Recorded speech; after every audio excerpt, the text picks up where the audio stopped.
So till now we saw about the pre-fertilization events. So what are the pre-fertilization events? First is the gametogenesis, that is there must be the formation of gametes. So after the gametes are formed, then the gametes should be transferred.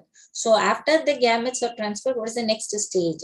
There must be a fusion of gametes, right? So fertilization, which is also called syngamy, there occurs a fusion of gametes to form a diploid zygote. So diploid zygote is formed.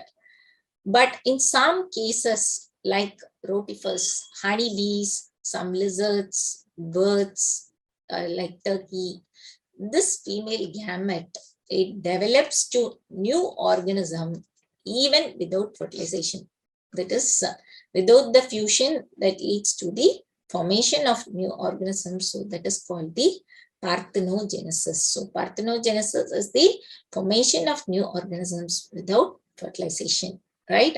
So I hope you are clear, right? Any doubts in this? So this shows the fusion of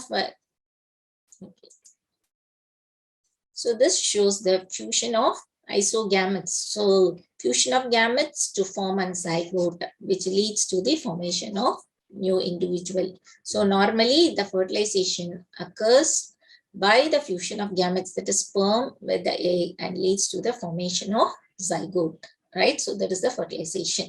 So actually these steps, they are occurring in a sequential order. This first is the pre-fertilization effort, that is pre-fertilization, which is followed by the fertilization and the post-fertilization event. So they may ask you to arrange in order of these processes.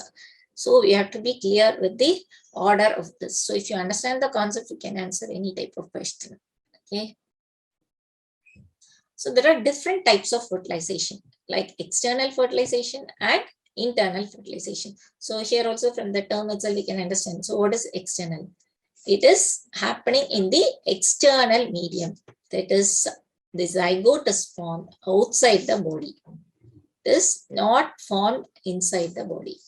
So external fertilization is a type of fertilization which occurs in the external medium like water. So the zygote is formed outside the body. So here example, you can see many type of fishes, that is aquatic organisms like algae, bony fishes and amphibians.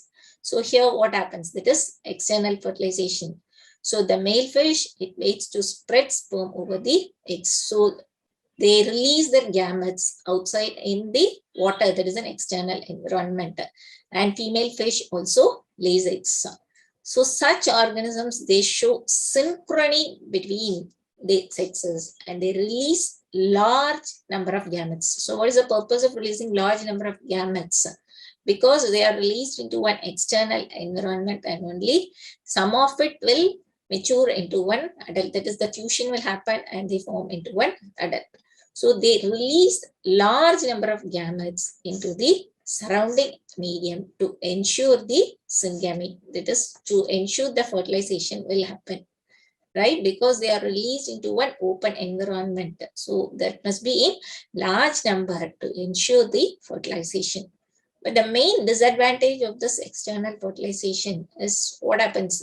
So if all the zygote formation itself is developed, that is happening only in water. So it is vulnerable to predators since they are in an external environment. So offspring are vulnerable to predators, threatening their survival up to adulthood. That is, they won't be able to survive up to adulthood. So there is a threatening by the predators. So that is one of the main disadvantage of external fertilization.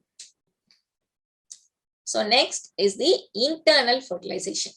So here also from the name itself, we can say that it is occurring inside the body of organisms. So that is called the internal fertilization.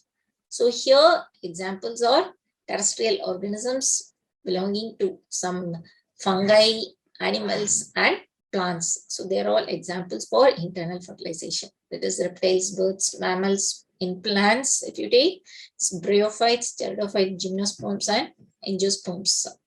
So here what happens? In this non-motile egg is formed inside the female body. So female body will have an egg, and that is non-motile, to where the motile male gamete reaches. That is motile male gamete reaches and fuses. So the egg is present in the female body, and the male gamete, it enters and it reaches the female gamete, and there occurs an fusion. But in seed plants, the non-motile, that's what we saw, right? The non-motile male gametes are carried to the female gamete by pollen tubes. So that occurs whenever the pollen grain, it sticks to the stigma, there occurs a formation of pollen tube, and through this pollen tube, the male gamete reaches the female gamete. So in seed plants, the non-motile male gametes are carried to female gametes by pollen tubes. So large number of sperms are produced, but the number of eggs is very low. So generally the male is a motile, that is the sperms are motile. So large number are produced, but the eggs number will be less when compared to that of the sperms. Okay.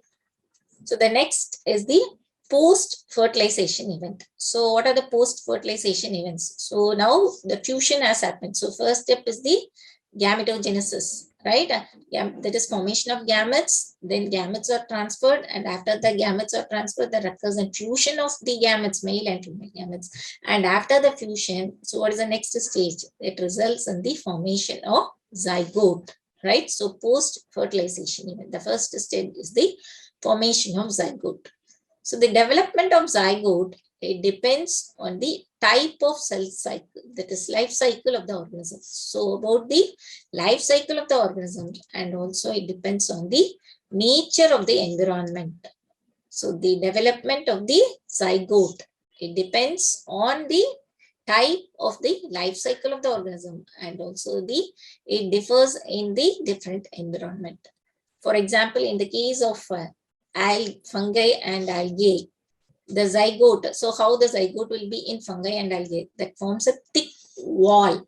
So the zygote will be surrounded by a thick wall, and that is resistant to desiccation and damage. So this thick wall, it prevents the damage, and it undergoes a period of rest before germination. So before germination, what happens? Here there will be a period of rest, so that will be in a dormant stage. So how it exists in the dormant stage? Due to the presence of this thick wall, right? So it prevents the damage. And in organisms with haplontic life cycle, so we already discussed about the haplontic life cycle, and also about the diplontic life cycle and haplodiplontic life cycle, right? So here, if you take the haplontic life cycle, where the major phases will be in the haploid form, right? So here zygote is the only diploid stage. So this zygote, it divides by meiosis into haploid spores, and that grow into haploid individuals, right? Zygote is the only diploid stage in the haplontic life cycle. So here what happens? It divides by meiosis to form haploid spores. Okay, clear? All these things already we discussed, right? Sexually reproducing organisms, they begin life as a zygote. So the first step is the formation of zygote. Fertilization, it leads to the formation of zygote. So where the sexually reproducing organisms, always they form a zygote, because there occurs a fusion of male and female gametes. Okay, so zygote is the vital link between organisms of one generation and the next. So there occurs a reproduction or the continuity of the species, right? So that zygote is the link, because the male gamete, it fuses with the female gamete, which leads to the formation of zygote. So this is the first step, right? So it is a link between the organism of one generation and the next. So the zygote now develops into one embryo. So it leads to the formation of a new individual, right? So there occurs a fusion of male gamete and female gamete. So the first step is the zygote after fertilization.